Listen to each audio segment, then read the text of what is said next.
सुबह फ़ोन किया था ये ट्रिप के लिए। इन्होंने फ़ोन किया, मैं रिसीव किया। सुबह सुबह था तो मेरा पहला ट्रिप हुआ।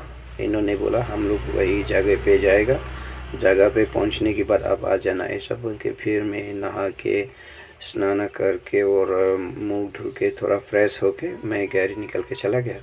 फिर वो बाकी सब तो मैं आपको नहीं दिखाया, तो डायरेक्ट मैं उधर लोड करने के बाद आपको दिखाया। ये गाड़ी मेरा पूरा लोड हो गया। वो सामने का जो इधर का जो गांव है ये लांगचिटुंग बेलुखात की तरफ है, झरना है इस तरफ, झरना का रोड है इस तरफ है। तो उधर से पूरा मैं फुल लोड करके या फिर मुझे दूसरा ट्रिप मिला, वो पहुंचा दिया लकड़ी तो। और दूसरा ट्रिप मिला तो ये सब टूटा फूटा ये चीज़ ले जाने के लिए मुझे फ़ोन किया था, तो मैं उधर भी गया। तो मेरा गाड़ी में सारा लोड हो गया था। मैं लोड होने के बाद मैं उधर पहुंच गया था दुकान पे। ये सब का जो दुकान है उसमें मैं पहुंच गया, कचरा का जो दुकान है उधर पहुंच गया। तो उधर जगह नहीं था, एक ट्रक पड़ा हुआ था। मैं एक फ़ोटो नहीं लिया, तो वो ट्रक निकलने के बाद ही मैं गया था।